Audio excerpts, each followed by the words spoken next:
Chatting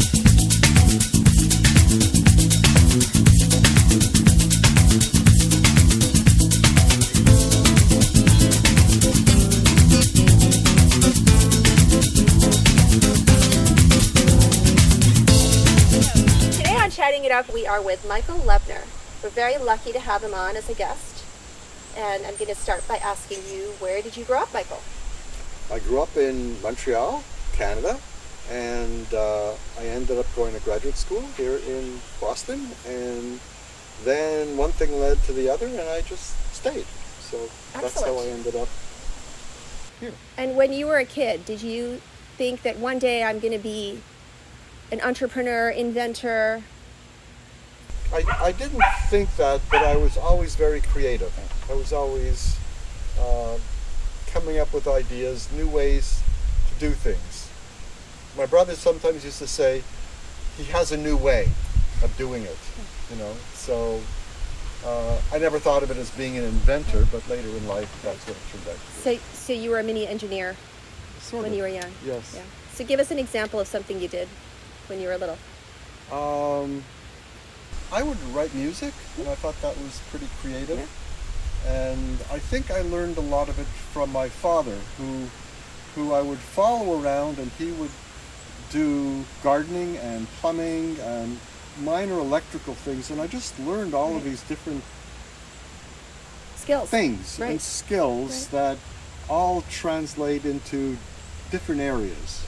You know, when you're doing gardening, there's a little bit of carpentry, and sometimes there's electrical, and sometimes there's plumbing, and they all overlap. Right.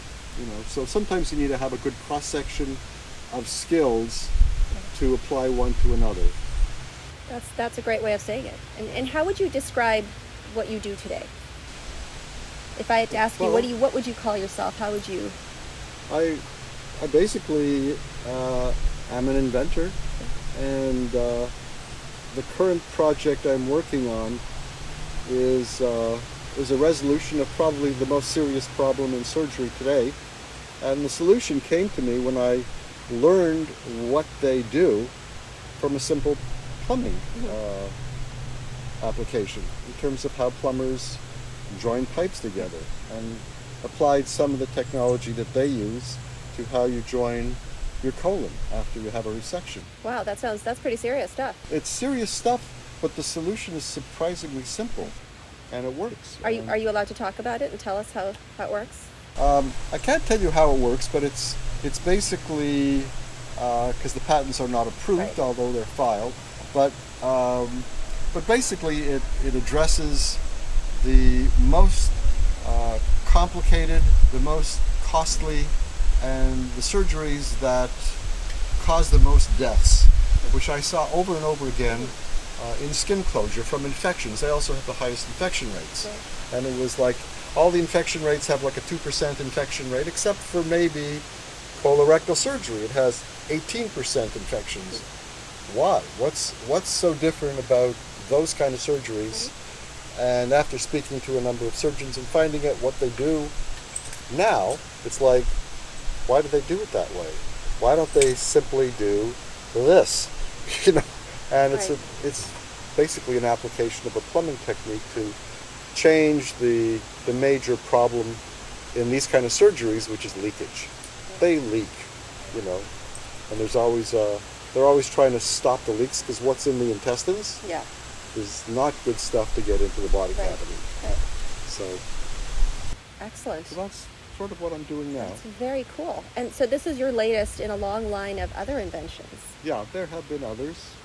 So tell us about that. And you have patents on all those. Yes, there's probably the one that's in the market now that most people may or may not have seen is called Closex, and it's a skin closure product that basically replaces sutures and staples. It's faster, it's safer, produces less infections, produces better cosmetic results, and except for COVID right now, probably would be in a lot more hospitals, but it's available on Amazon. You can buy emergency kits, because it's also very easy to use. You don't need to be a surgeon to close a wound that would normally require sutures. You could use Closex. Yes, and I can attest to that, because I have used it. Okay. Yes, and Wonderful. I did not. I don't think I had a cut that required stitches, but it was a pretty big one. But that was fantastic. So it's a great product. It's like a Band-Aid. Yeah. Well, So it's a little easy to more. put on. It's more complicated than a Band-Aid. Slightly, but It's very easy to use. right. And very effective. Right. So it's got 5 or 6 liners, depending on which Right. version you have. I have the tiny one. It still has 5 or Yes. 6 liners. They all have it because you basically Right. have to Right. pull, sort of like pulling 2 Band-Aids Right. together to close the Right. wound. Right. Excellent. Well, that's awesome. And then you do.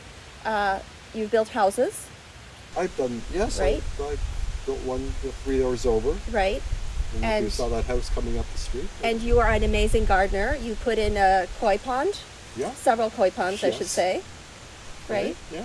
So what leads into the branching out from inventing cool things to the other fields? You know, gardening and it is a lot of inventiveness. What to put where, you know, figuring that out. And you know, I do a lot of bonsai, which is, you know, you have to learn about it. You have to Yeah, practice it. not your you have easiest to- plant. It's not your easiest plant, and it's always a challenge, Right. and it never ends. So that's why I enjoy it, Right. because every time you're presented with a tree, it's a challenge to make it look more like a traditional bonsai or a big tree when it's really just a little tree. Tree, right? So what have you done the last 15 years that has been your most challenging Most challenging. creative enterprise? I think the most time has been spent on Closex. Right. I think that has been challenging because of all the bumps and you know, that have occurred along the way, and it's still sort of bumping along. But we'll see what happens. So that's sort of like a story that has not ended yet. It's still on. So I've spent a lot of time on that, and there's been a lot of challenges along the way that were not anticipated. Right. But sometimes that's just That's part of being an inventor. right. You never know what's going to come Right. around the bend. So there's a lot of inventors that come up with an idea and file a patent, Right. and that's it. That's what they do, and then they try to sell it to somebody To develop it. to develop it, and we call those naked patents. So that's a patent that has no prototypes, no testing, no. Right. It's just an idea. Right. So it's one thing to do the naked patent. It's another thing to get the prototypes. Right. To find doctors to test them, to get FDA approval, to take it to market. Right. You know, so there's a lot of additional steps that you need to sort of become not only the inventor, but let's say the founder of a company, And to develop it out. and to Right. develop it. Right. Wow. So describe your creative process. How does this work for you? Like Steve Jobs, for example, once said he gets lots of ideas when he's in the shower. You know, I get a lot of ideas at night, and I keep a pad next to me, and lately I've been using an app on my phone instead of a pad. But you know, when I get an idea, I just write it down, and sometimes it stays there for a while. And I still have a lot of ideas, let's say inventions, that I haven't done anything with yet, because I know to start it will take an enormous amount of effort. So what I do is I sort of have a priority list, and the ones that rise to the top in terms of what seem to be the most attractive, the easiest, fastest to do, probably with the least competition, and maybe the most interest for me are the things that I would start with. And then do you do research to see if it's Yes. similar products in the market? And so you have all that. You need to find, Right. you know, and you have to speak to experts that really know, you know, for this new surgical product, I'm speaking to surgeons who do, you know, colorectal surgery all day long. And the strange thing about it is sometimes you look at a problem and you think, why hasn't, I mean, there seems to be such an obvious and simple Right. solution to the problem. Right. Somebody must have thought of this, Right. you know. Right. But that's not true. Right. Most of the time, nobody's thought of it. Right. It hasn't happened. So you sort of tuck it away and you wait. And in time, maybe some of these other ideas will come out also. Right. Well, Yeah. the process is, you have to file a provisional Right. patent, you have to file non-disclosure agreements. The important parts of being an inventor is knowing that you can't talk about it unless there are certain conditions. Right. So certainly on a public Right. discussion, Yes. it's Yes, it's we'll have not to keep an eye out. But once a patent Right. is filed, like on the colorectal surgery device, you can talk about it. Right. Well, under COVID, I think the whole country's waiting for this next election Mm-hmm. to see what happens, and Will that affect? well, I think the election will have a significant impact on how long we are living with COVID. Uh-huh. Although we shouldn't probably be political here. Right. I think if Trump is reelected, we're in for a long haul. It's my opinion that if Trump is reelected, Right. the COVID problem will stay around for a Right. long time and affect the economy, because most of the countries that have solved the problem even in advance of any sort of vaccine have done so by having very strict rules. I mean, if you don't wear a mask in public and you are caught doing that, you will have a $1,000 fine or something Right. really strict that would Right. make everybody Mindful. Right. mindful. And in this country right now, it's sort of like if you want to do it, you can do it. If you don't want to, and even though for example, there's a mandate in Boston that people are supposed to wear masks. Right. It's a mandate, but what's the penalty if you don't? And you see people walking around without masks. Right. And that's just such a simple thing to do. Right. But I think that might change with the new president. So Right. I think right now, although there are some good things that Trump has done, we have a wrong president for pandemic times. Right. So I have an interesting question for you. Why koi? You could have gone with goldfish. Just kidding. Or, Yeah, well, when I was young, I used to breed tropical fish. Oh, It was okay. one of my hobbies. Right. So, and I started off with, very simple, what they call live-bearing fish. Guppies, platies, mollies. Right. There's a whole field of live-bearing fish. And then that became like very easy. Right. And I started to go to betas, who are nest builders, and then to angelfish and discus, which are the more difficult fish to breed and keep. And so there was a challenge to that progression, and I became very used to sort of aquatic features. Right. And this was all indoors. So, and I've often thought about doing something, and up in Canada, the winters are so long. Right. Nobody has a pond outside. Right. Anyway, the landscape here was just, what do you do with the slope that I have here? And I just thought, well, maybe I'll put in some ponds. And actually, when my children were younger, we had a goldfish that we got at a fair, Right. a little tiny Yes. goldfish.